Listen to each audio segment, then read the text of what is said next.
the sun wakes up, I drown in my coffee cup, and I try to keep the storm at bay. And here we are. Welcome back. Protein drink cheers. Boom. Hi, how are you? Hello. It's Friday, September 13, and we are back with another video. Got a couple things I want to talk to you about. Didn't really plan. I'm just going to kind of throw this together and see how it goes. I think it's good to put up a video on Friday, pre-weekend. And let's see how it goes. It is Friday. Oh, it's actually Friday the 13th. Imagine that. I stay so tuned out from the world that I normally do not know what day, week, month, and a lot of times what year it is. But today is Friday the 13th, so a lot of people will probably be dressed up tonight as Jason Voorhees, running around with chainsaws. I don't know, but whatever you're doing, I hope it's fun. And a bit healthy. Let's start there with healthy. This week, I have added something to my schedule that's helping tremendously, and that is waking up in the mornings and going for a walk. For the last several months, I have become a sedentary person, to say the least. You could say it's due to the fact that I don't work a 9-to-5 job. You could say that it's due to the fact that I'm depressed. You could say it's due to the fact that I'm reclusive or a hermit or whatever. It's probably a little bit of all of the above. Some days I just don't feel like... What's the right way to say that? I like being alive. I like the planet Earth in theory, but some days society just doesn't interest me. I guess that's the way to say it. Just the majority of people, specifically people in society, disinterest me so that I don't need to leave the house and be a part of it at all. In fact, a lot of the times when I do go out, I feel quite like an alien who is visiting a planet that they do not belong to. And, crowds of people laughing or groups of people standing in line to get into a whatever seem like some strange life force that I've never encountered and am not looking to join. So I observe them like an alien would. It's the way I've been looking at society for a long time, as an outsider, I guess you would say. Oh, that reminds me I got to talk about Daniel Johnston too, but let's get into it. This may be a bit of a longer video, to tell you the truth, because I have some things I'd like to cover. So what I started doing was, after you don't go anywhere for a few days, it starts to become easier and easier to not go anywhere, especially with like Amazon Fresh and Amazon Prime. I mean, you can in LA, I can get absolutely anything delivered to my house, including marijuana, alcohol, a masseuse, a steak dinner, a pizza, Chinese food, frozen yogurt, socks, underwear, deodorant, whatever I need I can get. So I snap myself out of those loops sometime. And what I did was, I decided Monday morning I'm going for a walk. Might have been Sunday morning. I'm going for a walk in my neighborhood, step one. By the time I got home, the walk in my neighborhood's about 22 minutes with huge hills. There's two big hills, then there's a huge hill up, then it flatlines, and then you drop off. And then so you turn around, you come back, it's straight uphill, flat, and then downhill. Pretty good cardio, 22 minutes. And after doing that, feeling the sun and the sweat and everything, I noticed I jumped in my car, which I hadn't driven in days or possibly weeks, and drove and went down the hill to the boulevard and kind of checked some stuff out, and had about 2 or 3 hours out messing around. And when I got back, I wanted to walk again. I was having so much fun, I went for another walk. And when I went to sleep that night, I felt okay. Like I did something, I engaged with the universe, with society or whatever. And I felt better when I went to sleep. So I woke up the next morning, I drink about 3 cups of coffee, maybe 2 cups, And when the coffee runs out, I put on my shoes and I go for the hike. And I've now been doing it all week. I've gone from embarrassingly logging somewhere around 700 to 1,000 steps per day to averaging about 6,000, 8,000 right now. A couple of days I hit 10,000. I'm probably closer to an average of about 8,000 steps. So it's all good. It's good for your body, good for your soul. Gets a little sun on your skin. It's good. So that's been a big help. And it's actually also during these walks, these morning walks are powerful, man. I've come up with a lot of ideas for writing. So a lot of times when I go for a walk, by the time I come home, I have something in my head that I want to write. I'll sit down and write a blog post or a song lyric or something. And if you've noticed, on the blog, there's been more consistent posts. And that is because when I walk, when anybody walks, this is a really well-known thing, but when you walk a lot, you have ideas. Your brain kind of turns on a different switch, and you're out walking, concentrating on, breathing and listening to a podcast or whatever. Your mind all of a sudden like an envelope will be delivered to your mind, like, here's the answer to that thing you were thinking about. It comes out of nowhere. It's awesome. I've been listening to podcasts during the walk, speaking of from out of nowhere. It's a podcast called Podcast Croissant. And it's a Faith No More only, Faith No More and related projects, Mr. Bungle's included. But they talk about their songs and their albums and the band for like 3 hours. And it's really interesting. One of the guys wrote a book about them and knows the band and interviewed the band, so he has a lot of inside information that I never knew. So it's if you're into Faith No More, and if you don't know who Faith No More, just Google it. They're a band that shattered my whole reality when I was about 15 years old. They came out with an album called, what was it called? The Real Thing. I saw them in concert on that tour, and my life was forever changed. And to this day, Mike Patton's voice is part of my voice, a big part. Like, I was listening to them recently on this podcast, and I thought, man, Mike Patton sure does sing a lot like me. Then it was like, oh man, wait a minute. I had no idea I'd incorporated so much of him into my voice. But anyway, that's the podcast I've been listening to. It's called Podcast Croissant. If you're a Faith No More fan, it's great. If you're not, it's pointless to even listen to. But yeah, morning walks with a podcast have been a really game-changing thing for me. I've gotten more done outside the house this week, including, like an oil change for my car, which has been needed to be done for 2 months. Just meeting up with friends, having lunch, hitting a thrift store, bought 3 pairs of cool pants yesterday, just like engaging with life a little more. But the spark seems to be waking up in the morning, drinking some coffee, getting ready, and going for a walk. So if you're physically able, I know some people can't walk. It's a luxury that I can walk. It's a miracle I can walk. Someday I'll tell you the story of when I was run over by a car because I was sleeping in the street. It wasn't their fault, really. Definitely mine. And when you sleep in the street, you get run over by cars, but my left leg was damaged horrifically, and they almost had to amputate it. But I woke up from the surgery, and it was still attached, so lucky me. All right, so that's the morning walk, which has been really big for me. I don't know why I share that, but sometimes you guys seem to like the little life tips like that. I know I basically think that it's something I wish someone would have told me a long time ago. That's kind of how this whole podcast, YouTube channel, blog, whatever works. Okay, speaking of writing, let's move to the blog. My site is linked in the description, and this week I wrote a blog post called Life Advice for Quiet Humans. And I won't read it here, but I'll link it either in the video or in the description, and I encourage you, if you find yourself to be an introverted type human, you might read it. It's talking about working from home and why I think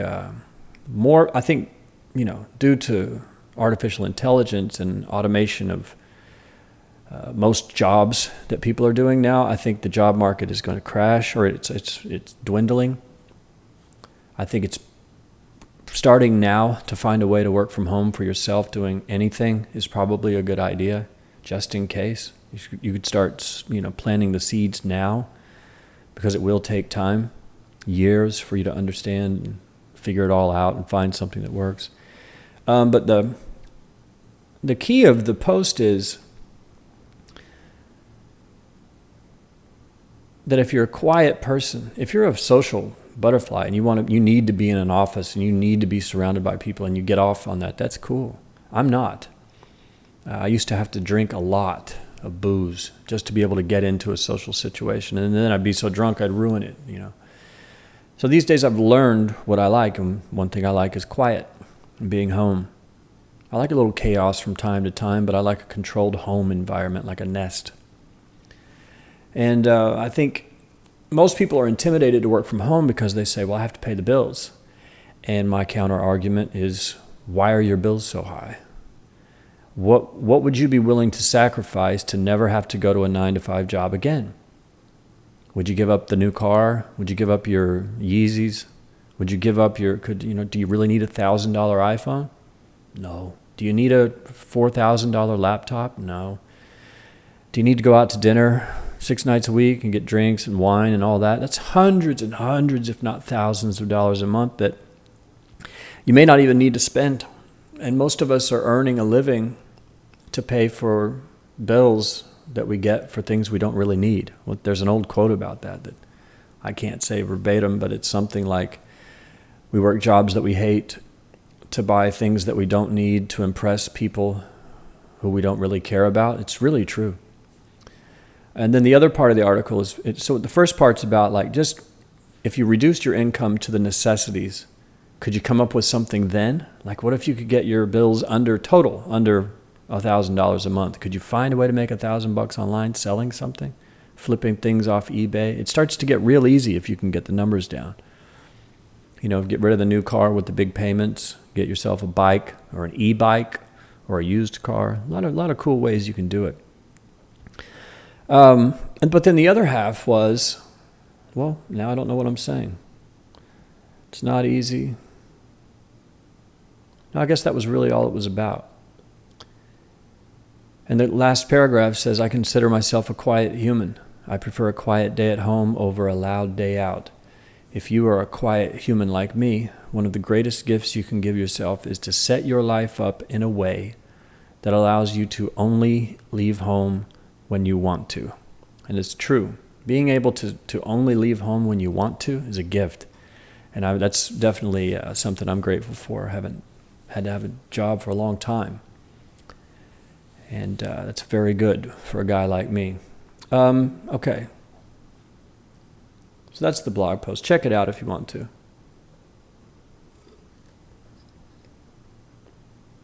Another thing that happened this week was I saw the news on Twitter that Daniel Johnston had died. Daniel Johnston is a quite insane, quite prolific and genius musician who was, I believe, living in Austin, Texas. He got to Austin, Texas by way of joining the circus, joining a carnival one day without telling anyone and just disappearing, and he popped up in Austin. Very wild, one of the wildest stories you'll ever hear. If you've never heard of him, check him out. He's a legendary songwriter. He probably has dozens of cassettes that he made. And it's one of the most unique stories ever. Most people consider him to be a musical genius. I think there's definitely an argument for that. He's also horrifically damaged mentally and was quite a dangerous individual to be around. One of the wildest stories I ever heard about him was he had kind of lost his mind. He had had a bit of a career in music. He had been featured on MTV a couple of times, and a lot of people were into him. Kurt Cobain kind of made him famous by wearing his T-shirt for what seemed like months. He just always had his T-shirt on, so that generated interest from record labels and from the public, and it kind of almost turned into a big deal, but he kind of blew it because he mentally was unstable. But one of the things that he did was he played a big comeback gig, like he was in an insane asylum for an extended period of time. And he did a comeback gig in Austin, and his dad, and he and his dad flew there in his dad's little propeller private plane. Maybe not a propeller, but a small, probably a little propeller plane. And he plays the show, sold out, 3,000 people, unbelievable, did encores, the whole thing. And on the trip home, he immediately left after the show, to keep him. They needed to get him home so he'd be safe. And on the way home, I guess he decided he wanted the plane to crash, and so he grabbed the controls from his father and ultimately crashed the plane. They both survived, and he thought he had done something wonderful. Didn't understand that crashing the plane, nearly killed himself and his dad. But it just goes on and on. There's a documentary called The Devil and Daniel Johnston, and it's a fascinating watch. If you're into music and you're into mental illness and how those two things go together, which is pretty weird how the two go together. When he died, it made me kind of remember and think about some of my favorite, actually most of my top favorite artists were mentally insane and either killed themselves early, overdosed on drugs, or went crazy and had to leave the business forever and then died in obscurity. Guys like Nick Drake pop up into mind, Syd Barrett, Daniel Johnston. There's another guy named Wesley Willis, if you've ever heard of him. Google him. He had mental disorder as well, and he wrote hundreds and hundreds and hundreds of songs. Just a real interesting, it's not pop music. If you're into Taylor Swift and you're into listening to what's on the radio, that's what you like, you won't like this. But if you're into strange and beautiful things, these guys are great to look into. So, rest in peace, Daniel Johnston. I would imagine his suffering in this life was pretty heavy, and maybe a little rest is just what the doctor ordered for him. Great songs though, and one way that helped me understand his music, they say it in the documentary, they say at first when you listen to it you won't get it, you'll turn it off and go, that's terrible. They said, but you have to keep listening and keep listening, and then all of a sudden the symphony, you start to hear the symphony. And when you hear it all in your head, when you start to understand what he's doing, it's the Beatles. It's as good as it's like listening to the Beatles. The songs and the changes and the lyrics are genius, but they're in a almost like a finger painting type painting. Like if someone painted with their fingers and just made a painting. You'd have to really, really study it to find the beauty in it, because it's not going to look like, the Mona Lisa or something. But it's a wonderful documentary. I'd watched it many, many years ago, and I rewatched it right after I saw the news about him. And absolutely amazing documentary. Another documentary I watched recently, skipping subjects, was about Bang Tango, which was an 80s band. They were on my radar for a while. My brother and I listened to them off and on for a while, and then they disappeared when Nirvana happened. But it's called Attack of Life, the Bang Tango story or something. So if you were alive back then and know who Bang Tango is, you will find it very fascinating. If not, you won't find it fascinating at all. It's a pretty low-fi production, which I don't mind. It captures the story pretty well. So that's another one to look into. And I think that's really all I had. Otherwise, things are good. Current thought that I have in mind, my current life decision is I'm thinking of getting a Tesla, looking at the Model 3s probably. I'm probably going to test drive one soon. For me, I've had my car for a long time now, and I think it's time to go electric for a number of reasons, and Tesla seems to be the one to go with.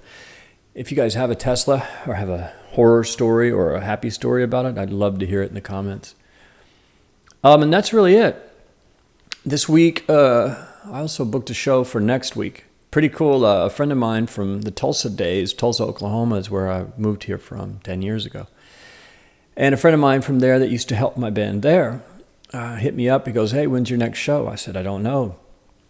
but the last one was amazing. I played this show downtown LA at a place called Ham and Eggs, one of the best shows probably the best show I've had, according to me, since I've started playing shows again. It was a combination of a great night of good people. I met some really great new people. One was called Little Rituals, was the name of the first person, and he did a solo set, and it was great. A lot of echo on the guitar and vocals, which I love. And then I played second. And after me was my friend Eric's group called Mason Prophet, and he and a guy named Will did a set of guitars and vocals. It was really cool. And then closing out the night was this band called New Elvis, who I had never seen before, and they blew my mind. They were really cool. I don't know how to describe it. Loud. It was loud, sort of not really a punk rock vibe, but a punk rock feel. It was aggressive. They chanted the vocals. All the members were singing at once, singing like phrases over and over. Really cool. And then the guy running the sound really seemed to care. Like, I've played Ham and Eggs before, and they had a sound man who wasn't too focused on what he was doing. And this person, I forget his name, really cool guy who has done a few albums himself, and he knew what to do. He put reverb on the vocals, gave it all some ambiance, mixed it really well, and it just turned the night into magic. And I was so excited hearing him. There's something about when you play and a sound man doesn't care, and then you go to a place and the guy cares and he understands what's going on and what it means, and they do it right, and they listen, and they want to know what you want. And it was just a great night all the way around. So shout out to Ham and Eggs in downtown Los Angeles. Cool little punk rock type of club. Very small, kind of a shotgun bar with a doorway that leads into a venue that probably holds, you could probably pack it with 50 or 60 people, 70 people. And just a great night. But so I didn't have any shows booked. So my friend goes, "Do you want one? Like, you want some shows?" He's hanging out with a collective of musicians in and around Pasadena area, I believe. And what is it called? Let me pull up the flyer real quick. I'll get this right. But I'm going to drive to Pasadena and do a show with them. So the details are, if you're in Pasadena, check it out. The bands are Orphean Jet Sonic, myself, and Last Days of Jude. And it's going to be Wednesday, September 18th. Show starts at 9 p.m. The venue is called Old Town Pub. Town is spelled Towne. It's in Pasadena, and it's free. I go on probably first. It's going to be about 9:15, and it'll be fun. I've been working on the set all week. And man, playing shows again is really, really fun. And I like having shows on the books. And this is the last thing I'll talk about. This is September 18th. It's a Wednesday. Wednesday, September 18th, 9 p.m., Old Town Pub in Pasadena.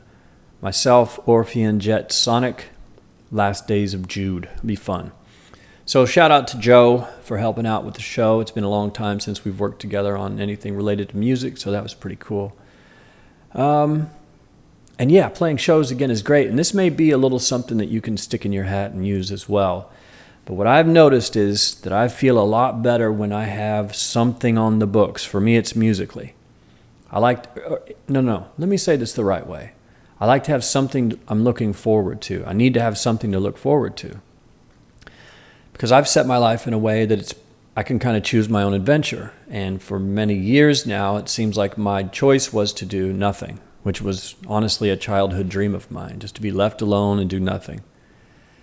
And but I see now, like, having something to look forward to is very important as far as dealing with depression and stuff, definitely. So I like to have a trip booked, a show booked, a dinner booked.